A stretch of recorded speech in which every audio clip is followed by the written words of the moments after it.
So there are 3 steps to this formula. Are you ready to dig in? Awesome. These are easy. These are easy. I promise if you use them, they will work for you too. So the first step is to choose to trust. Choose to trust. Notice I did not use the word earn trust.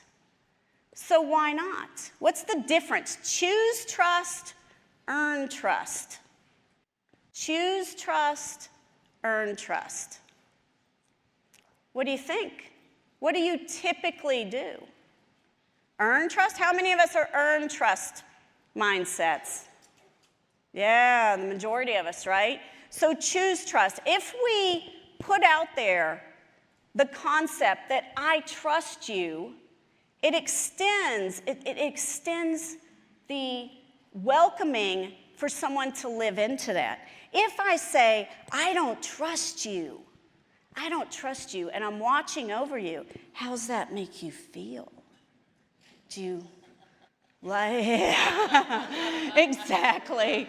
It just feels off-putting, right? Versus if I welcome you, I choose to trust you. You want to lean into those relationships. So the first step is choose to trust, but that sounds so hard. How do we do it? So here's what we did with Islands Health. We asked them to imagine what a trusting relationship would look like. Everyone got 3 stickies, 3 sticky notes in this workshop that they did at Victoria University. They wrote down their adjectives. Remember their starting adjectives: distrustful, toxic, bullying. We said, what would a good relationship look like? Words like trusting, collaborative, and respectful. Well, how did they get there? Behaviors. Behaviors got them there. So we challenged them. We took those words and we put them on flip charts at the top, at the front of the room.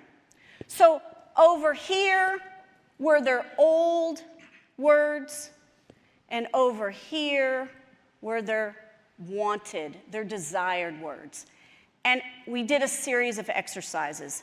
And we said, I challenge you every day, every hour, every minute of this meeting, use words, use behaviors that live into a trusting environment.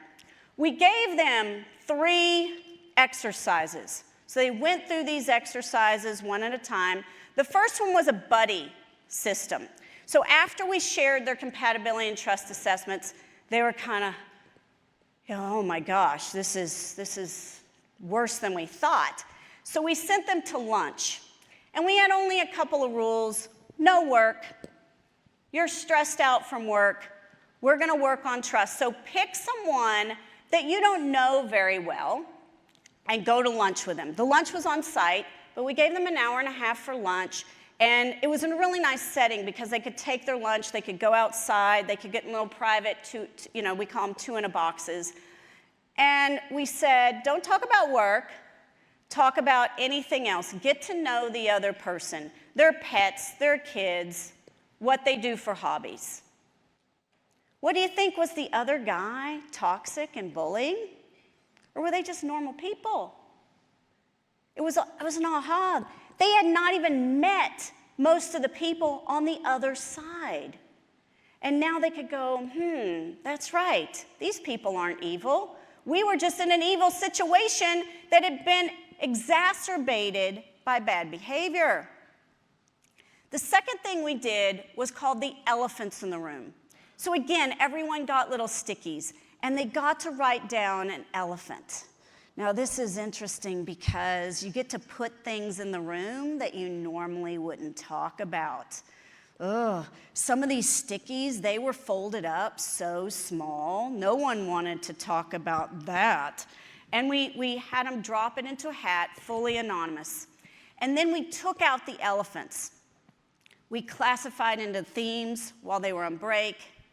And all of a sudden, the air lifted.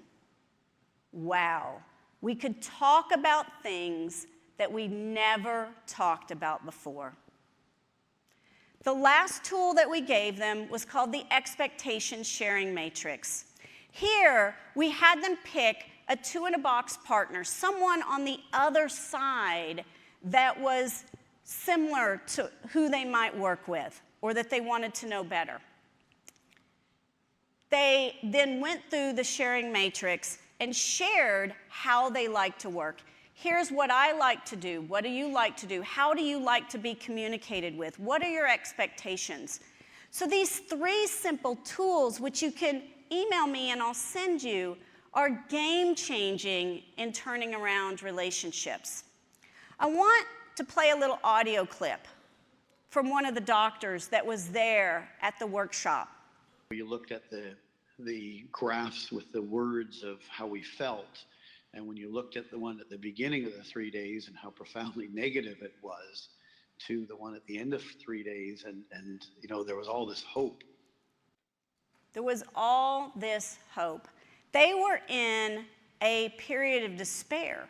And by just simply challenging them, what does a trusting relationship look like? What behaviors would you have? And letting them talk about trust and how to build trust, game changer, transformational.